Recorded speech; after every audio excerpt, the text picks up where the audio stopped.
बांग्लादेश की राजधानी ढाका से आज एक राजनीतिक मुलाकात ने नई बहस को जन्म दे दिया है। भारत के विदेश मंत्री डॉक्टर एस जयशंकर ढाका दौरे पर हैं और इसी दौरान उन्होंने बांग्लादेश की पूर्व प्रधानमंत्री खालिदा जिया के बेटे तारिक रहमान के प्रतिनिधियों से मुलाकात की। ये मुलाकात ऐसे समय पर हुई है जब बांग्लादेश में राजनीतिक अस्थिरता, मानवाधिकारों के मुद्दे और अल्पसंख्यकों को खासतौर पर हिंदुओं पर हो रहे कथित हमलों को लेकर माहौल पहले से ही गरमाया हुआ है।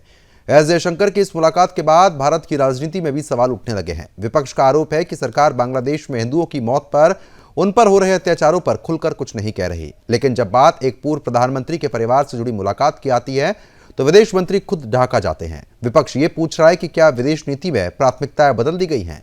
कांग्रेस और अन्य विपक्षी दलों का यह कहना है कि हाल ही के महीनों में बांग्लादेश से हिंदू समुदाय पर हमले, मंदिरों में तोड़फोड़ और जानमाल के नुकसान की खबरें सामने आई। ऐसे में भारत सरकार को सबसे पहले इन मुद्दों को मजबूती के साथ उठाना चाहिए था। विपक्ष ये भी कह रहा है कि विदेश मंत्री की यह मुलाकात एक गलत संदेश देती है। ये दिखाती है कि सरकार मानवीय मुद्दों की बजाय राजनीतिक समीकरणों को साफ तौर पर तवज्जो दे रही है। वहीं सरकार का पक्ष जानना बहुत जरूरी हो जाता है। सरकार का पक्ष इससे काफी अलग है। विदेश मंत्रालय के सूत्रों का यह कहना है कि मुलाकात भारत बांग्लादेश संबंधों के व्यापक संदर्भ में देखी जानी चाहिए। बांग्लादेश की राजनीति में खालिदा जिया और उनकी पार्टी बीएनपी की अहम भूमिका रही है और क्षेत्रीय स्थिरता के लिहाज से भी सभी पक्षों से संवाद काफी जरूरी है। सरकार का यह कहना है कि अल्पसंख्यकों की सुरक्षा का मुद्दा भारत लगातार बांग्लादेश सरकार के सामने उठाता रहा है, लेकिन कूटनीति सार्वजनिक बयानबाजी से नहीं बल्कि बातचीत से आगे बढ़ा जाता है और उसी तरीके से बढ़त देखने को मिल रही है। इस पूरे मामले में एक और सवाल उठ रहा है कि क्या भारत आने वाले समय में बांग्लादेश की बदलती राजनीति के लिए खुद को तैयार कर रहा है?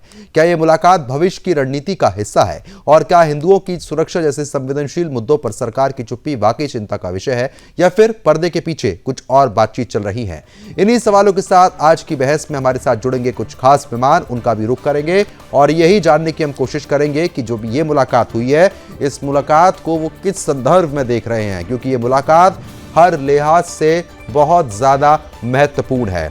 अब देखिए, जो मुलाकात से पहले का दौर था वो आपको बताते हैं। 18 तारीख को एक हत्या की जाती है, 24 तारीख को अमृत मंडल की यहाँ पर हत्या कर दी जाती है, 29 दिसंबर को ब्रजेंद्र बिस्वाहा की हत्या जो है वो यहाँ पर कर दी जाती है। बांग्लादेश में 12 दिन में 3 कत्ल होते हैं और तीनों ही हिंदुओं के।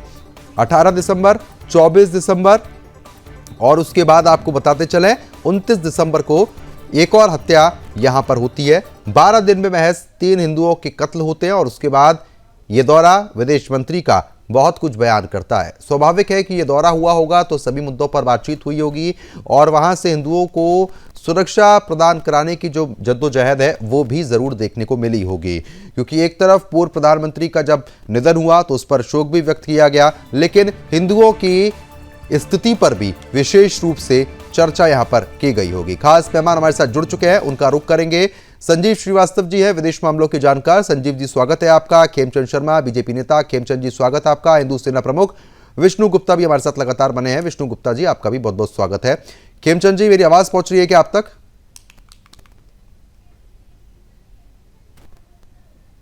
ठीक है, संपर्क नहीं हो पा रहा। उसी बीच बीजेपी प्रवक्ता भी हमारे साथ लगातार कनेक्ट हो चुके हैं, हरगोविंद अरोड़ा जी। हरगोविंद अरोड़ा जी, बहुत बहुत स्वागत आपका। शुरुआत आप ही के साथ, क्योंकि एक मुलाकात होती है, मुलाकात के बाद चर्चा का विषय बनता है, विपक्ष के अपने आरोप हैं। आपकी प्रतिक्रिया इस मुद्दे पर? वंदे मातरम। देखिए, सुदर्शन चैनल के माध्यम से देश की जनता को भारतीय जनता पार्टी की ये नीति, विदेश नीति बिल्कुल स्पष्ट हो जानी चाहिए कि प्राथमिकता जो है वो भारत के हितों को और भारत के नागरिक के हितों को ही भारत की विदेश नीति में दी जाती है, दी जाती रहेगी। इससे देश की जनता आश्वस्त रहे। लेकिन लगातार विपक्ष ये आरोप लगा रहा है कि जब हिंदुओं की बात आती है तो चुप्पी, लेकिन जब पूर्व प्रधानमंत्री की मौत होती है तो वहां पर जाकर मुलाकात करना, हिंदुओं के मामले में आवाज क्यों नहीं उठ रही है? देखिए, तुष्टीकरण करने वाला विपक्ष, उसके मुंह से तो हिंदू हितों की बात वैसे ही शोभा नहीं देती है। वही विपक्ष है ना जो भगवान राम के होने पर भी प्रश्न चिन्ह लगाता है और जिसने समय समय पर तुष्टीकरण की नीतियों से, ये विपक्ष की तो गलत विदेश नीतियां और देश के अंदर तुष्टीकरण की नीतियां रही हैं जो आज हमें ये फल भुगतना पड़ रहा है ना। और बांग्लादेश में और भारत के पड़ोसी देशों में हिंदू अल्पसंख्यक है और उसको ये खामियाजा भुगतना पड़ रहा है।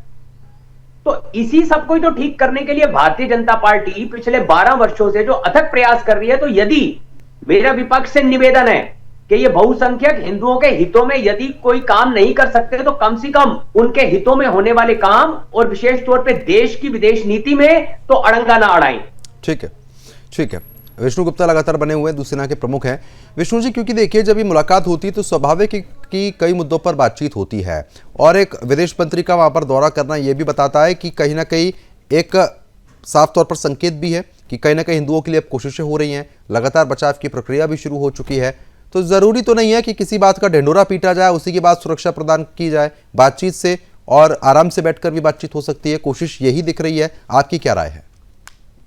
ऐसा है, आप ठीक कह रहे हैं कि भाई हिंदू हितों की कहीं हद तक यदि कोई पार्टी बात करती है तो भारतीय जनता पार्टी है।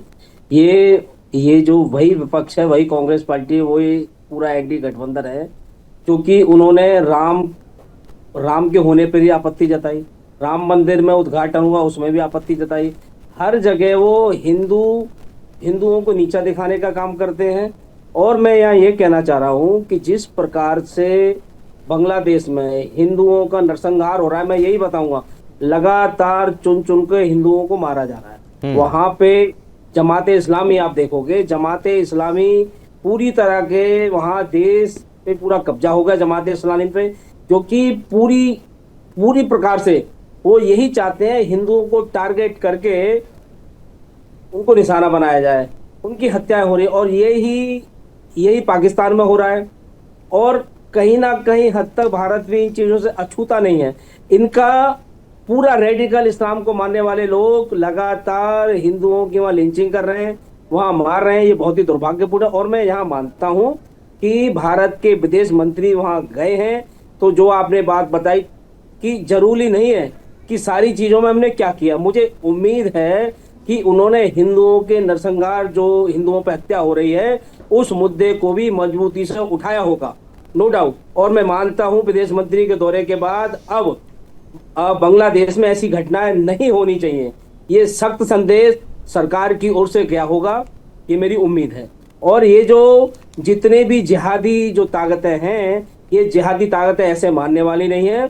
इनको मुंह तोड़ जवाब देना बहुत ही अति आवश्यक है।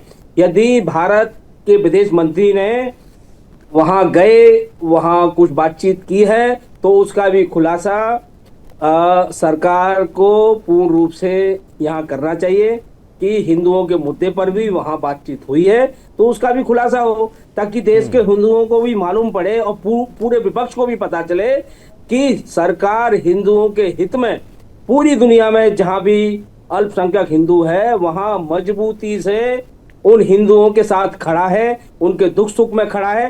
ये संदेश देना बहुत ही अति आवश्यक है। ठीक है, विदेश मामलों के जानकार संजीव श्रीवास्तव भी हमारे साथ जुड़ चुके हैं। संजीव जी, बहुत बहुत स्वागत है आपका।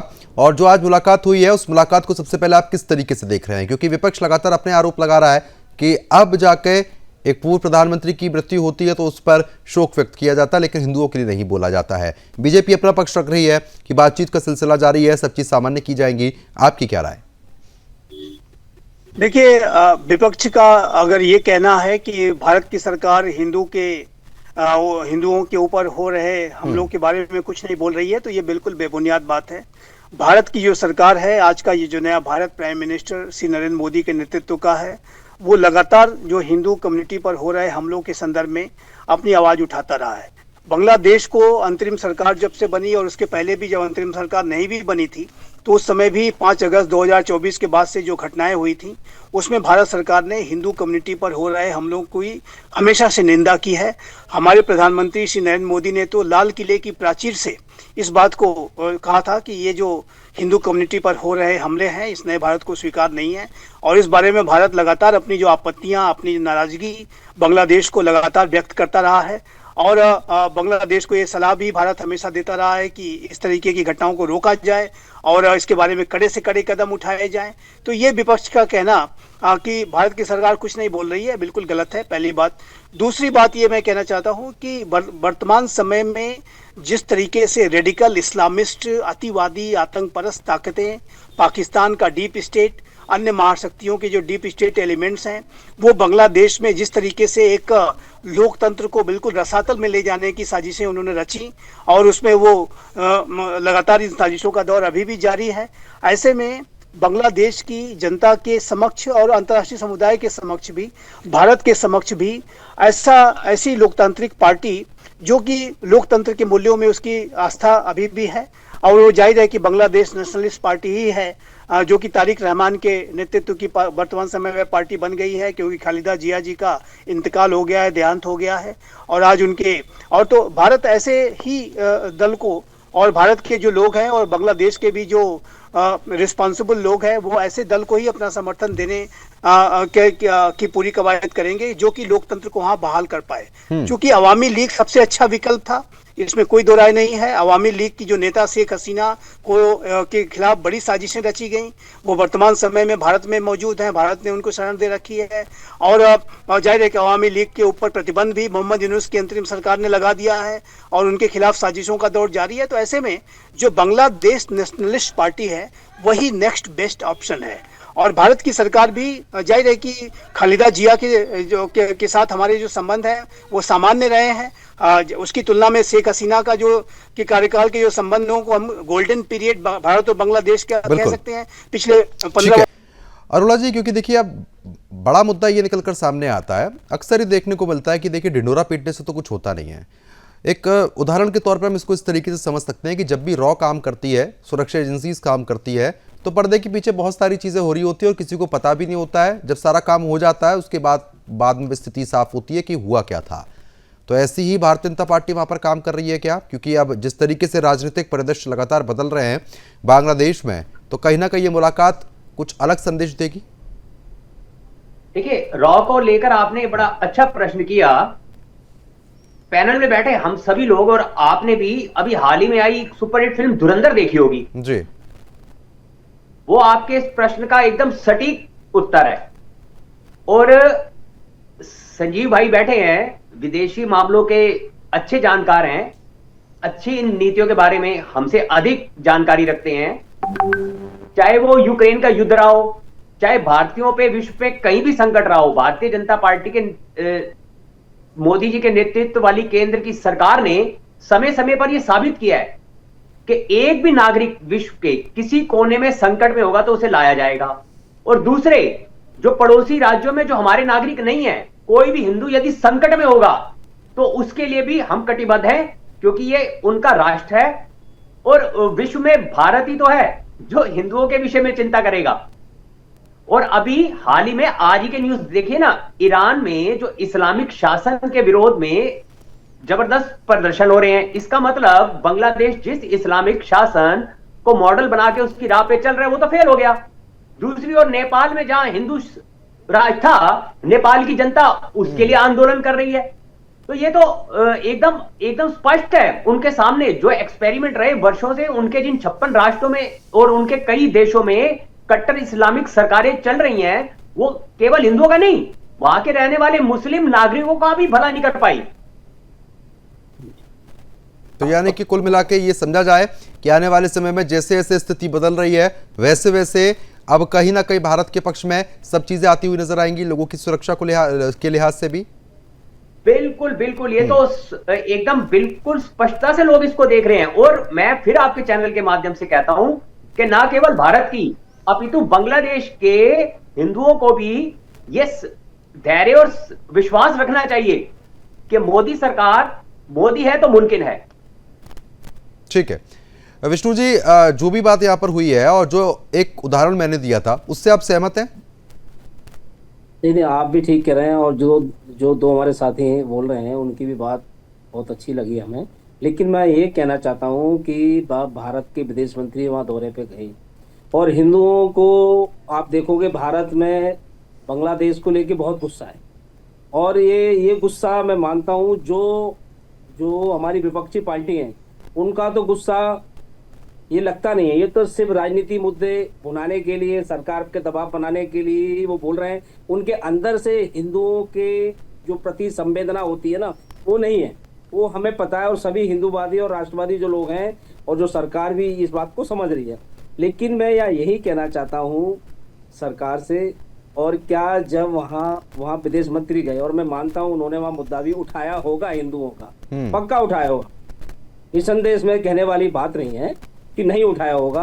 क्योंकि जो पीड़ा वह हिंदुओं के ऊपर बीत रही है, वो पीड़ा राष्ट्रवादी और हिंदूवादी लोग ही उसको सहन कर सकते हैं, भाजपा के लोग, और सरकार उसको महसूस कर रही है। तो विदेश मंत्री से हमारा यही आग्रह है कि आपने वहां मुद्दा मजबूती से उठाया और मजबूती से बांग्लादेश की सरकार को आपने चेतावनी दी होगी, मैं मानता हूं। तो उस विषय पे दो शब्द बोले तो अच्छा रहेगा कि भाई हमने बांग्लादेश की सरकार को, हम गए, हमने जो भी जिस प्रोग्राम में शामिल हुए वहाँ हुए हैं, और बाकी बांग्लादेश की सरकार को हमने वहाँ चेतावनी दी है कि ये जमाते इस्लामी और जो जिहादी हैं, इनका खुला नंगा नाच अब आगे ना चले, नहीं तो भारत सख्ती से निपटेगा। मैं मानता हूं ऐसे बयान आने चाहिए विदेश मंत्रालय की ओर से, उन्होंने बोला भी होगा, बोलना चाहिए, जिससे कि देश के हिंदू हैं, सभी राष्ट्रवादी हैं जिनमें गुस्सा है, थोड़े गुस्सा शांत होगा उनका, कि पता चले कि सरकार काम कर रही है। हमें मालूम है कि सरकार ने मुद्दा उठाया होगा, लेकिन बोलेंगे भी तो थोड़ा अच्छा रहेगा। ठीक है संजीव जी, अब देखिए कुल मिला के बात इतनी सी है कि जो हिंदुओं की वहां पर दुर्दशा हो रही है, उस दुर्दशा में सुधार किस तरीके से आता हुआ नजर आएगा इस दौरे के बाद? कुछ लग रहा है, कुछ उम्मीद है? देखिए, भारत के विदेश मंत्री श्री एस जयशंकर का ये जो दौरा है वो खालिदा जिया जी का जो फ्यूनरल है उसके संदर्भ में हुआ है। और मेरा ऐसा मानना है कि भारत इस बात को देखना चाहेगा कि जो बांग्लादेश में ऐसी कोई पार्टी ही सत्ता में आए जो कि लोकतांत्रिक मूल्यों में विश्वास रखती हो। जाहिर है कि भारत जो एक रेडिकल इस्लामिस्ट, अतिवादी, जो आतंक परस्त जो ताकतें हैं वो भारत के हित में नहीं है, ये बात बिल्कुल स्पष्ट है। और वर्तमान समय में चूंकि अवामी लीग चुनाव नहीं लड़ पा रही है, उसके ऊपर प्रतिबंध लगाया गया है। शेख हसीना भारत में मौजूद हैं, भारत की वो मित्र हालांकि है, लेकिन वो चुनाव नहीं लड़ पाने की स्थिति में है। तो ऐसे में जो नेक्स्ट बेस्ट ऑप्शन है वो बांग्लादेश नेशनलिस्ट पार्टी ही है। और तारिक रहमान जो अभी 17 वर्षों के निर्वासन के बाद अब उन्होंने स्वदेश वापसी की है, और जो ऐसी रिपोर्ट्स आ रही हैं कि जो बांग्लादेश के जो भी रिस्पॉन्सिबल जो लोग हैं, जो लोकतांत्रिक मूल्यों में विश्वास रखते हैं, और मेरा ऐसा मानना है कि ऐसे लोग बहुत बड़ी संख्या में बांग्लादेश में मौजूद हैं। और तो वो जो 12 फरवरी को जो इलेक्शंस होंगे उसमें इस बात की प्रबल संभावना है कि वो बांग्लादेश नेशनलिस्ट पार्टी को सबसे ज़्यादा अपना मत देंगे, और ये जो तारिक रहमान के नेतृत्व में ये सरकार बना पाने में सफल होंगे।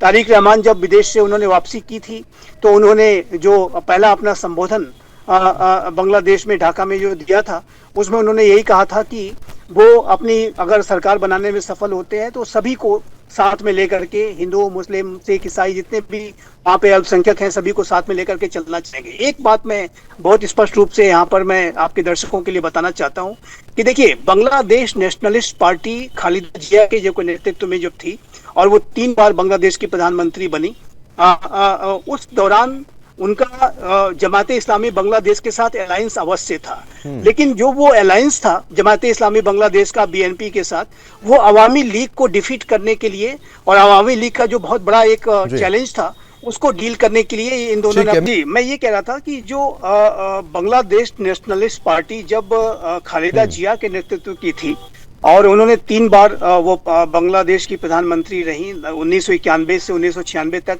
और 1996 में उनका एक जो कार्यकाल दूसरा था वो काफी अल्पकालिक था, लेकिन 2001 से 2006 के बीच में भी वो प्रधानमंत्री रही। उस समय जो बांग्लादेश नेशनलिस्ट पार्टी का एक अलायंस जमाते इस्लामी बांग्लादेश के साथ अवश्य था, लेकिन वो अलायंस का जो पर्पस था वो अवामी लीग के साथ एक चुनौती उसको देने का था। अवामी लीग के साथ एक उनका मुकाबला हुआ करता था, लेकिन आज स्थितियां बदल गई हैं। आज यदि बांग्लादेश नेशनलिस्ट पार्टी का जो सबसे बड़ा राइवल अगर कोई है तो वो है जमाते इस्लामी बांग्लादेश। और ये जो एनसीपी नामक एक नया दल बना है, नेशनल सिटीजन पार्टी, वो भी कट्टरपंथियों की ही पार्टी है, और जमाते इस्लामी बांग्लादेश जाहिर है कि कट्टरपंथी पार्टी है। तो ऐसे में जो बांग्लादेश नेशनलिस्ट पार्टी जो यदि सरकार बनाने में सफल होती है तो ऐसे में जाहिर है कि जो जमाते इस्लामी बांग्लादेश है वो विपक्ष में होगा, और फिर उसके ऊपर ऐसा जो दबाव पहले हुआ करता था रेडिकल इस्लामिस्ट का बीएनपी के ऊपर, वो यानी कि कुल मिला के इस बात को माना जाए कि तारिक रहमान से जो मुलाकात हुई है, इस मुलाकात का असर निश्चित तौर पे आने वाले सालों में देखने को मिलेगा। यकीनन इसका एक अच्छा असर पड़ेगा। और यदि तारिक रहमान जिनके की प्रधानमंत्री बांग्लादेश के बनने की प्रबल संभावना है। ऐसे में जो भारत का पहले से ही एक कनेक्ट, और मैं यहाँ पर आपके दर्शकों के लिए बताना चाहूंगा कि भारत के प्रधानमंत्री श्री नरेंद्र मोदी ने 2015 में जब बांग्लादेश की यात्रा की थी तो उन्होंने शेख हसीना से भी उनकी मुलाकात हुई थी, और अभी जब खालिदा जिया से उनकी मुलाकात हुई थी, और अभी जब खालिदा जिया जब बहुत बीमार थी, बहुत क्रिटिकल कंडीशन में थी, तब भी जो है भारत के प्रधानमंत्री श्री नरेंद्र मोदी ने उन्हें यानी कि कुल मिला के फर्क जो है वो यहाँ पर देखने को मिलेगा। ठीक है विष्णु जी, अब पूर्व प्रधानमंत्री खालिदा जिया के बेटे तारिक रहमान से जो मुलाकात हुई है, उस मुलाकात को आप किस संदर्भ में देख रहे हैं? कि क्योंकि देखिए विदेश मामलों के जानकार संजीव जी इस बात पर पूरी तरीके से सहमत हैं कि इस मुलाकात का असर आने वाले सालों में जरूर आएगा और पार्टी की जो इनकी पार्टी है वो भी बढ़त बनाएगी वहां पे बांग्लादेश में, और इस बार तो बदलाव वैसे भी बांग्लादेश की जनता चाह रही है। ऐसा है, जो मुलाकात अभी हुई है विदेश मंत्री की, उसके मायने बहुत होंगे। संजीव जी ने बता दिया। मैं हिंदू सेना चलाता हूँ, मैं वहाँ पे हिंदुओं का जो मुद्दा है उसको लेके मैं बहुत ही चिंतित हूँ कि वहाँ हिंदू लगातार मारे जा रहे हैं। आपने शुरू में ही दिखाया कि पहले दिन जिंदा जला दिया, दूसरे दिन लिंचिंग हो, तीसरे दिन हो गए। ये मुद्दा बहुत ही इम्पोर्टेंट है, बहुत ही महत्वपूर्ण है, और देश के लोग भारत के विदेश मंत्री की ओर भी देख रहे हैं कि विदेश मंत्री का दौरा हुआ, उन्होंने क्या हुआ। उसके बाद अब मैं मानता हूँ ये दौरा सक्सेसफुल जब रहेगा कि अब दोबारा वहाँ बांग्लादेश में कोई भी हिंदू की लिंचिंग ना हो, कोई हिंदुओं की मौत ना हो, किसी को जिंदा ना जलाया जाए, तो मैं मानता हूँ कि अब ये दौरा सफल है।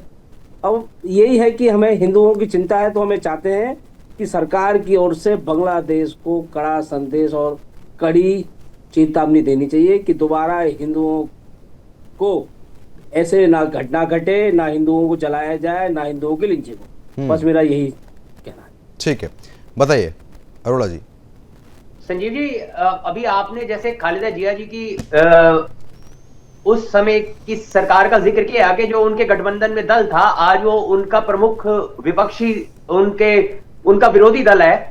तो खालिदा जिया जी ने भी तो उस समय गठबंधन में रहते हुए अपने दल की और अपनी नीतियां ही तो बांग्लादेश में लागू की, जिसके परिणाम स्वरूप आज 17 वर्ष के पश्चात जब उनके सुपुत्र बांग्लादेश वापस लौटे तो उनके लिए वो उपजाऊ जमीन और उनका वोट बैंक वो कहीं उनके लिए इंतजार कर रहा था। और शायद इसका अर्थ यह भी लगाया जाए कि अधिकतर बांग्लादेश की जनता शांति चाहती है और विकास चाहती है। जी जी जी जी, बिल्कुल आपने सही कहा। देखिए, खालिदा जिया के ऊपर जो ये बांग्लादेश जो जमात इस्लामी बांग्लादेश का जरूर कुछ दबाव रहा करता था। अब नहीं संजीव जी, मैं माफी के साथ रोकना चाहूंगा। अभी सब पुरानी बातें हो चुकी है। अब इन पुरानी बातों का महत्व इसलिए नहीं हो जाता कि जब क्या हुआ था अब क्या होना है, बात ये निर्भर ज्यादा करती है। क्योंकि विष्णु जी इस बात का जिक्र कर रहे हैं कि ठीक है मुलाकातें हो गई हैं, लेकिन अब दोबारा से वहां पे हिंदुओं के साथ ऐसा ना हो। इसके भविष्य के लिए उस मूल को जानना आवश्यक है, क्योंकि भविष्य में यदि संजीव जी ने जो इतने विस्तार से बताया, आप उसको जरा गंभीरता से लेना कि भूतकाल में जब खालिदा जिया जी ने अपने पर उन कट्टरपंथी ताकतों को हावी नहीं होने दिया, ठीक है, बिल्कुल हावी नहीं होने दिया, उसका असर भी देखने को मिला। तो उम्मीद है कि आने वाले सालों में असर देखने को मिलेगा। अब समय कम है। आप सभी मेहमानों का बहुत बहुत शुक्रिया।